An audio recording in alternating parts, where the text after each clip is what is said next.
YouTube, how we doing, family? It's your boy, Yo, and this is another episode of YoHoops. I go through every NBA game every day. Today's Tuesday, January 27th, and we have a 7-game NBA card. I'm going to walk you through my thoughts and let you know what sides I like, so please leave a like, subscribe to the channel, and let me know your favorite game in the comment section below. Without further ado, let me get into today's recap. Recap yesterday, I dropped my highlighted play of the day. I took the Houston Rockets laying 10 points against the Memphis Grizzlies. Again, can't say I was surprised, but that was just a shitty game to watch. The Grizzlies' top scorer was Triple J with 17 points, and they shot 18% from behind the arc as a team. If you're the Rockets at home, you have to win that game by double digits. They were down by 3 points at halftime, then proceeded to come back and win the game by 9. Sengun and KD combined for 66 points, outscoring the entire Grizzlies starting lineup, but still found a way to come up short. Final score was 108-99 Rockets. I let you guys know a while ago, it might be time to fade me based on how I'm seeing these games play out. I'm staying consistent with my process on isolating what I see as the best game on the board, but obviously it has not worked in 2026. 3-18 is crazy, but I've also dropped my last 9 in a row, which is dramatic to say the least.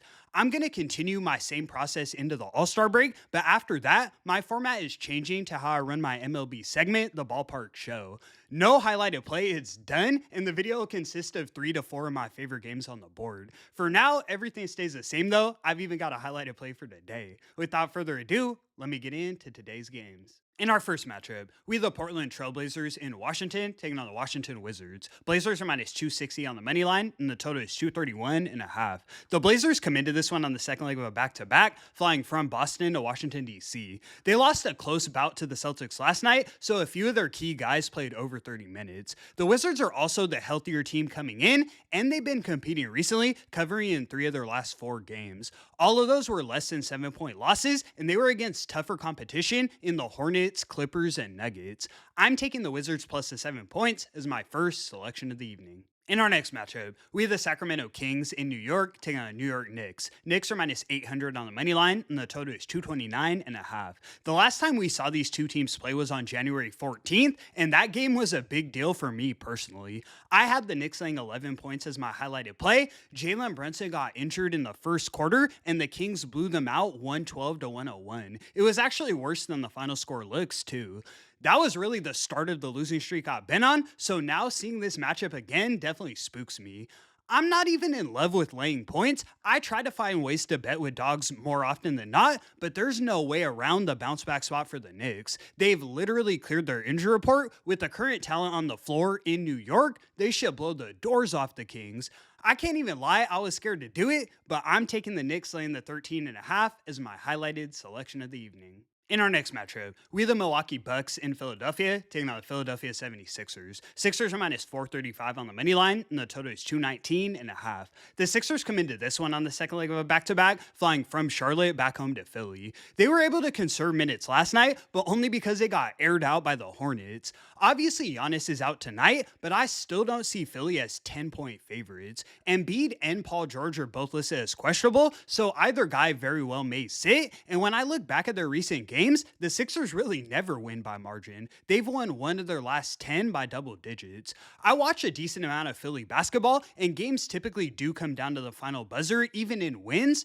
I'd lean towards grabbing the points with the Bucks. I'm taking Milwaukee plus a 10 as my next selection of the evening. In our next matchup, we have the New Orleans Pelicans in Oklahoma City taking on Oklahoma City Thunder. Thunder minus 800 on the money line, and the total is 234. OKC just dropped back-to-back games against the Raptors and the Pacers, and both of those were at home. As a Thunder fan, I'd expect a bounce-back outing tonight, but honestly, it's more about depth than quality of play. With Jalen Williams, Hartenstein, and AJ Mitchell all ruled out, the Thunder are basically limited in every facet of the game. Less rebounding, less scoring, and less production off the bench. It's not a smash spot considering they're coming off of 2 losses, but if I had to play it, I'm grabbing the points with New Orleans. I'm taking the Pelicans plus a 14 as my next selection of the evening. In our next matchup, we have the Brooklyn Nets in Phoenix taking on the Phoenix Suns. Suns are minus 400 on the money line, and the total is 210.5.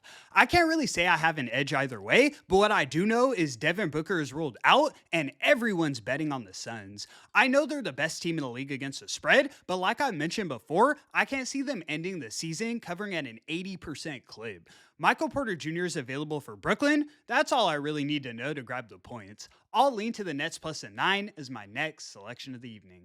In our next matchup, we have the Detroit Pistons in Denver taking on the Denver Nuggets. Pistons are minus 260 on the money line, and the total is 216. The injury report for Denver is pretty concerning coming into this one. Cameron Johnson, Aaron Gordon, and Christian Braun are all ruled out. Of course, they're still without Jokic as well.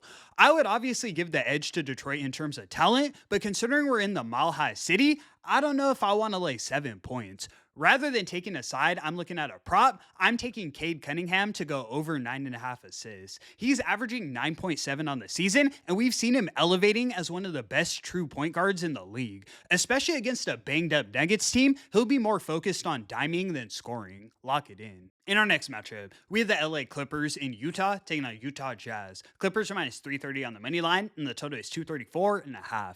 The Jazz are the third best home team in the league with an ATS record of 15-9, and I think it's telling that they're only 8-point underdogs with Keontae George out and Lauri Markkanen listed as questionable. Of course, Kawhi is also listed as questionable, and past that, I've been let you guys know the Clippers aren't a deep enough team to be laying these extended numbers. I can't count on Jordan Miller and Kobe Sanders to win me possessions in the second unit.